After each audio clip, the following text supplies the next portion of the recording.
Nah, jadi ketika Allah menyampaikan di dalam Al-Quran, ya Bani Israel, ulkuru ni'matiyallati an'amtu alaikum wa anni faddaltukum alal alamin.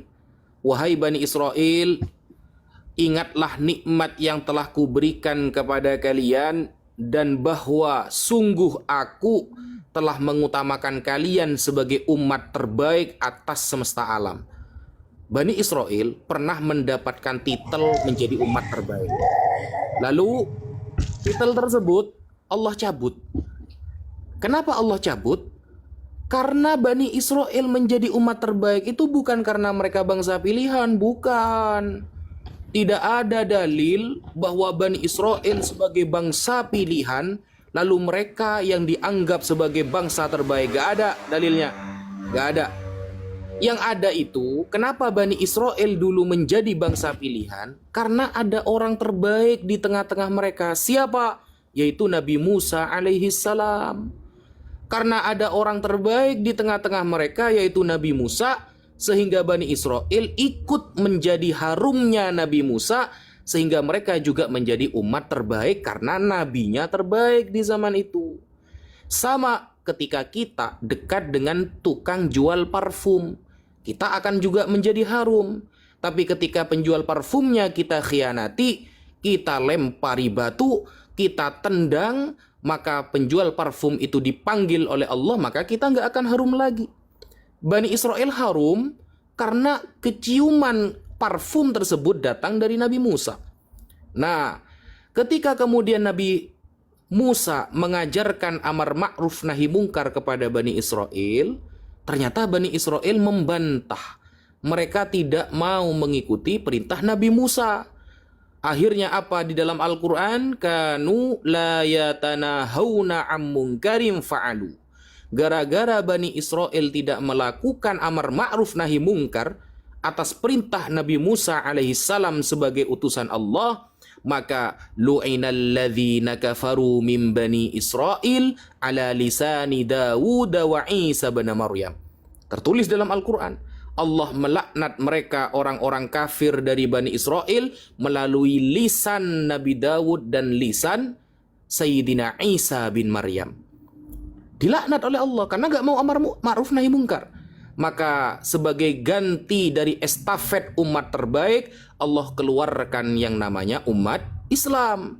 Kuntum khaira ummatin ukhrijat linnas ta'muruna bil ma'ruf wa tanhauna 'anil munkar. Bahwa umat Islam sebagai estafet umat terbaik setelah Bani Israel dicabut keterbaikannya oleh Allah, menjadi umat yang harus amar ma'ruf nahi mungkar.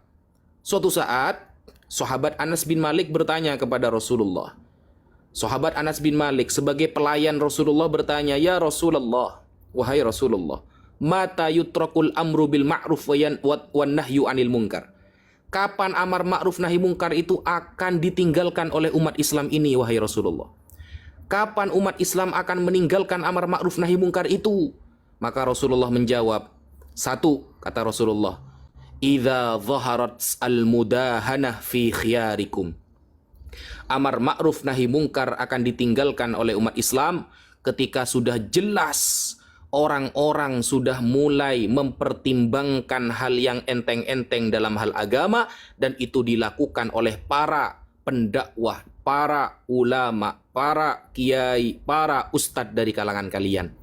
Ketika para ulama, para kiai, para ustadz, para orang-orang terpilih di Islam sudah mulai cenderung lebih enteng terhadap Islam, tidak mau tegas terhadap tauhid, tidak mau tegas melawan orang-orang yang menghujat Islam, maka saat itu amar ma'ruf nahi mungkar akan mulai ditinggalkan oleh umat Islam. Kata siapa? Kata Rasulullah. Lalu apa kata Rasulullah? Wa idza tahawwalal mulk fi sigharikum. Ketika pemerintahan sebuah negara dipegang oleh anak-anak muda yang tak berpengalaman, maka di saat itu amar ma'ruf juga akan ditinggalkan oleh umat Islam. Ketika sebuah kekuasaan dipegang oleh anak-anak yang kemarin sore masih belajar lalu menjadi kepemimpinan di negara misalnya, ya, lalu dia dijadikan jabatan tertinggi padahal pengalamannya nggak ada, maka di saat itu amar ma'ruf nahi mungkar akan ditinggalkan oleh umat Islam. Kata siapa? Kata Rasulullah. Nah, Maka ketika penghujatan itu datang, maka yang kita harus garis bawahi adalah dakwah Rasulullah itu dibagi menjadi 3, teman-teman. Dakwah Rasulullah itu dibagi menjadi 3. Apologet Islam hadir di hadapan kalian itu seperti dakwah Rasulullah ketika beliau ada di Mekah. Jadi ingat, dakwah Rasulullah itu dibagi jadi 3. Pertama, Rasulullah mendakwahkan tauhid 10 tahun beliau ada di Mekah. Jadi Rasulullah itu berdakwah selama 23 tahun ketika menjadi Rasul. 10 tahun beliau di Mekah, 13 tahun beliau ada di Madinah. Seketika 10 tahun di Mekah, beliau mendakwahkan apa? Tauhid. Ketika kemudian orang-orang kafir bertanya, yas'alunaka anir ruh, yas'alunaka anil mahid, yas'alunaka anil anfal. Semua pertanyaan-pertanyaan itu diajukan kepada Rasulullah ketika beliau mendakwahkan tauhid. Maka apologet Islam ini datang sebagaimana dakwah Rasulullah ketika di Mekah. Nah, Muhammadiyah, NU, dan ormas-ormas yang lain itu seperti dakwah Rasulullah ketika ada di Madinah sebelum turunnya surah At-Taubat, yang saat itu ada piagam Madinah bahwa Rasulullah memiliki perjanjian tidak saling menghujat, tidak saling mengganggu antar umat beragama. Itu Rasulullah ketika baru awal pindah ke Madinah sebelum turunnya surah At-Taubah. Nah, itulah seperti ormas NU, Muhammadiyah, mereka merangkul. Sedangkan kita seperti Nabi Muhammad ketika di Mekah, menyampaikan tauhid sedalam-dalamnya, sebagaimana orang kafir tidak lelah menghujat Islam dan menyampaikan ajarannya, maka kita pun tidak akan pernah lelah menyampaikan tauhid dan ajaran kita. Sebagaimana mereka orang kafir selalu melantunkan hinaan kepada Islam, maka kita tidak akan pernah lelah untuk menjawab tuduhan tersebut. Nah, ketika kemudian piagam Madinah itu dikhianati oleh orang-orang munafik, maka turunlah surah At-Taubah, diperintahkan oleh Allah umat Islam membantai seluruh orang-orang kafir yang berkhianat kepada perjanjian yang telah tertulis. Maka apologet Islam ini adalah sesuatu ormas, suatu kumpulan orang-orang yang mendakwahkan tauhid, orang-orang yang menjawab kemudian tuduhan kepada Islam sudah mulai tersebar di mana-mana. Ketika mereka setiap hari membuat konten dan hujatan secara istiqomah, maka kita pun akan istiqomah menyuarakan tauhid dan kebenaran dalam Islam. Itu yang bisa saya sampaikan. Sekian, terima kasih.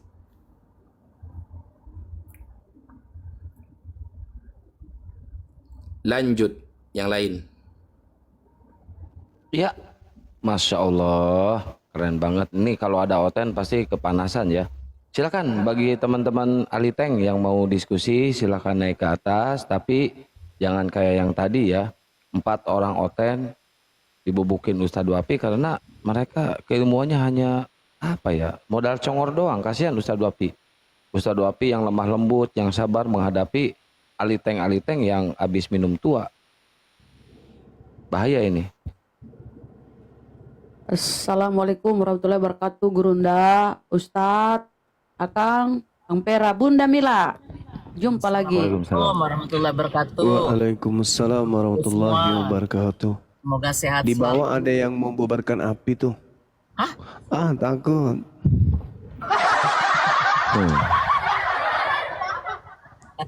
Ada ampun dah. Membubarkan api biar Indonesia penuh dengan Oten. ya penyembah-penyembah makhluk padang gurun. Biar anak-anaknya murtad kali ya, Gurunda. Anak-anaknya murtad. Dia mau Kalau kok murtad? Mereka ini kan non muslim, kok murtad lagi, Bun? Bunda Rahma. Masih tidur itu oh, Bunda. dia Kristen. Jarome, Muslim apa Kristen Jarome? Aduh. Dia Oten. Ini Polda Papua nih Jarome ini. Ya, dia Ya. Oten. Bener. Kalau Kristen, api Bang. dibubarkan akan muncul ribuan api lagi nanti. Ya itu dia masalahnya. Api dibubarkan ya muncul lagi api yang Halo baru. Janis siapa? Suaranya kok kayak kenal ya? Nama saya Abdul Wafi, Bunda. Assalamualaikum Ustaz. Waalaikumsalam, Bunda.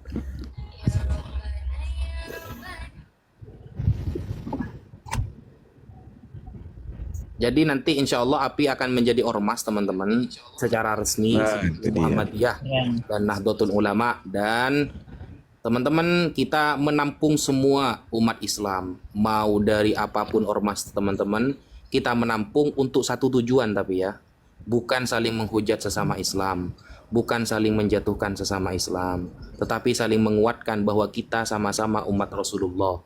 Kita sama-sama ingin mengharapkan syafaat Rasulullah. Kita sama-sama ingin dibanggakan oleh artis Islam, yaitu para sahabat. Kita ingin menjadi orang yang diridhoi di pandangan Allah nanti di hari kiamat. Sehingga buanglah pemahaman-pemahaman berbeda dulu. Kita satu mimpi, satu barisan untuk demi mendapatkan ridho dan syafaat dari Rasulullah. Maka kita sampaikan tauhid sebagaimana beliau dulu dicaci dimaki dan dihina di Mekah. Maka kita yang tidak nututi zaman Rasulullah sebagai pewarisnya untuk menyampaikan terus apa yang pernah beliau sampaikan. Sekian, terima kasih. Amin. Assalamualaikum. Waalaikumsalam. Waalaikumsalam. Salam. Salam kenal Bang Zuma. Iya. Ustadz Al-Hujjah. Saya sangat bangga dengan adanya PPI ini. Api Bang, api bukan PPI. Api. Iya benar, api. Betul-betul. Ah, Penjaga akidah umat. iya. Ini yang diterangkan di dalam Ulangan 33 nomor 2. Apa kaitannya ke ulangan Juma? Ya sama dengan Kristen juga, apa kaitannya dengan kitab Al-Quran Ulangan? sampah itu sampah. Oh Sampah sampah. Al-Quran itu sampah. Oh sampah. Iya. Seorang TNI mengatakan Al-Quran sampah. Oh Iya, sampah Al-Quran begitu ya itu Petra. Cuma Oh Petra. apa buktinya Allah itu Tuhan? Seorang TNI ngomong kayak gini. Apa buktinya Allah itu Tuhan? Coba Buktinya jelaskan Yesus saya. menyembah. Yesus menyembah Allah. Jangan arahkan kepada Yesus. Jelas itu Yesus menyembah kepada Allah. Dalilnya di kitabmu. Buktinya Allah itu Tuhan. Buktinya Yesus menyembah Jangan Allah. iblis Allah itu iblis setan. Nyuruh jabinya kawin. Cuy, mampus. Dengar-dengar teman-teman beliau itu TNI, ada yang informasikan ke saya. Jadi kalau seorang TNI sudah ngomong kayak begitu tuh ya harus diselesaikan secara militer. Itu bahasanya bukan lagi bahasa aparat itu. Begitu Jo. Masa Bang? TNI daerah mana Bang? Saya kurang tahu juga. Tapi Jangan-jangan- informasi dari intelijen kita, ya beliau seorang ini. Oh, jangan-jangan KKB dia. Bisa jadi. Mm-mm. Mudah-mudahan gadungan sih. Karena kalau iya bahaya itu dia. Aduh, malu saya karena keluarga saya banyak yang TNI Bang. Ya kan oknum Dinda. Lagian juga itu kan belum tentu, tapi laporan intelijen kita mengatakan itu. Oh, kecuali singkatannya beda, bukan tentara negara Islam, tapi tainya negara Islam, enggak apa-apa lah. Ya mungkin. Mungkin saja.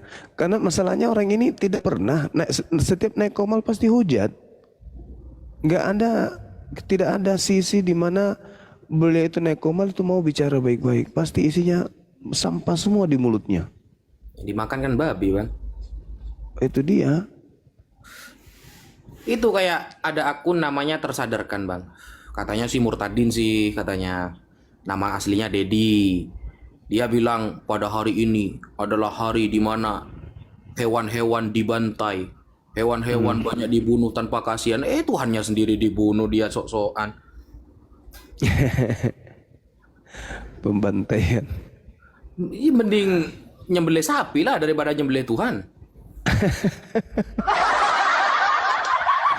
Lebih baik seluruh alam semesta ini musnah daripada Tuhannya yang musnah, kan gitu. Itu logikanya kan, kalau Tuhannya musnah, musnah semua kita ini. Agama kopla. Pelawak. Kelihatan sekali kalau dia yang sakit hati terhadap Islam itu, dia sakit hati, muka menderita gitu mukanya. Mukanya muka menderita, muka sengsara, nggak ada cahaya di wajahnya, tapi ngoceh kayak suara kodok dijepit pintu. Saya nonton PT-nya juga saya tertawa. Selamat sakit hati, kata dia. Apa pula sakit hati? Islam mayoritas di parlemen, semua umat Islam duduk, yang jadi 01 umat Islam, pemerintahan mayoritas Islam. Ya gimana kita mau sakit hati? Dan sakit hati itu yang menjajah berabad-abad, tapi tidak pernah bisa mau apa? Jangankan mayoritas, untuk menyaingi jumlah Islam aja nggak bisa. Yang sakit hati itu nengok kiri masjid, nengok kanan masjid, nengok ke belakang masjid, nengok ke samping kiri kanan masjid, semuanya masjid. Bunyi azan di mana-mana. Tutup kuping bunyi masjid tembus dari kiri, tutup kuping tembus dari belakang. Nggak ada tempat bernapas kecuali suara azan didengar. Bagaimana nggak sakit hati, Cahayu? Allahu Akbar, Masya Allah. Tapi Tengok ada, ke Bang. kanan. Gimana, Dinda? Ada yang bikin saya iri, Bang. Kenapa ketika saya mengetik di kabar internasional, negara termiskin Sudan Selatan isinya mayoritas mereka. Negara paling banyak kriminal Venezuela isinya mereka. Negara paling banyak penularan SEX isinya mereka mayoritas. Negara paling banyak korupsi isinya juga mereka terbanyak. Jadi iri saya dalam hal itu, Bang. Kok bisa gitu, Bang? Yang bikin iri juga itu ini menggaungkan agama kasih, seakan-akan tak ada tinta yang berasal dari darah para syuhada, tak ada tinta dari ayah dari anak-anak yatim piatu, tak ada darah kemudian yang berasal, tak ada tinta yang berasal dari darah yang tercatat kemudian dari suami-suami ya, ibu-ibu yang sudah janda. Ini yang menyedihkan, ini ajaran kasih, tetapi sejarah menorehkan penjajahan di atas Nusantara ini hampir 4 abad lamanya itu dilakukan oleh orang-orang yang mengatasnamakan diri mereka pengikut Kristus. Datang mereka mau mencuci otaknya orang Islam di Indonesia ini, dia mengatakan agama mereka kasih. Seakan-akan sejarah kelam agama mereka itu mau dihapuskan begitu saja. Malah sudah pernah saya berdebat. Lucunya itu apa? Belanda itu Islam katanya. Dompala. Jadi gimana mau senang hatinya ya? Sakit hati lah. Sakit hati, kemana-mana suara azan. Lihat ke sana pakai hijab. Pergi ke sini pakai hijab, kemana-mana yang muncul hijab, kemana-mana menara masjid muncul.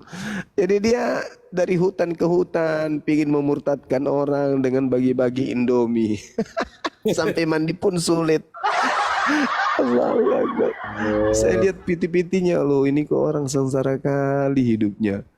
Belum lagi ke neraka sudah nampak kali penghuni nerakanya.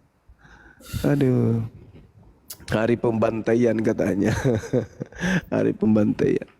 Dia yang sakit hati, orang tuannya yang dibantai, binatang yang dibantai pun dikomentarinya. Allahu Akbar. Gak sadar mereka. Kalau mereka sedang membantai Tuhannya, Tuhan mereka yang dibantai, disalib, dibunuh, digorok, itu kan lebih parah. Dan herannya gini, Bang, mereka kok gak malu ya ketika mengatakan kita adalah ajaran kasih. Tetapi dari kejadian sampai wahyu tidak pernah kita temukan ajaran itu.